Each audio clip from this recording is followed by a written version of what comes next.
Hey there, welcome back to WeatherWise. I'm your host, meteorologist Dylan Hudler. Today we're going to be talking about tropical weather again.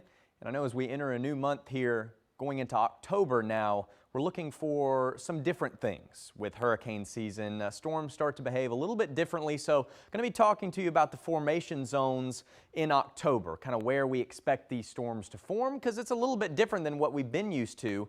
Over the past few months or so, we've expected these waves of tropical activity to come off the coast of Africa and then move closer and closer to the United States. But now, this time of year, as we start to enter fall and the fronts start to change, seasons are changing a little bit more as well, these systems form a little bit closer to home. You see this region down here, back up into the Caribbean, Gulf of Mexico, and then up into the Atlantic. That's where tropical formations most likely during the month of October.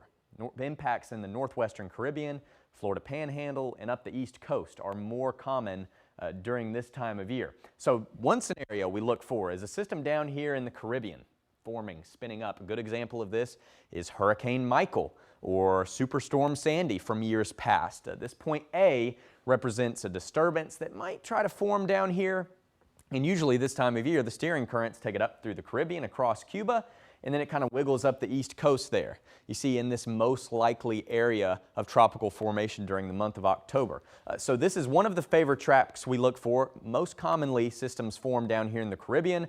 Impacts to the Gulf Coast are certainly possible, but later and later in the season, they're not necessarily as likely. As we get more of these ridges of high pressure and troughs of low pressure to move through the United States, it kind of grabs these systems and sweeps them on out to sea. Second scenario we look for is maybe a front comes off the east coast and kind of stalls out here in the western Atlantic Ocean, and there's a little bit of spin associated with that front. Some showers and storms fire up, and over the water, that system can gain tropical characteristics. So point B here is showing where a system might form out here in the western Atlantic and then get carried off to the north. So not expecting as many impacts to the Gulf Coast here in October as are possible earlier in hurricane season, but still, we'll keep you up to date if anything forms and heads our way. Looking at Florida and the East Coast there is the most likely targets for any tropical systems going forward. I know we've had some big ones in the past down here impact the Gulf Coast. They've usually been earlier in the season, but of course, we want you to be aware still,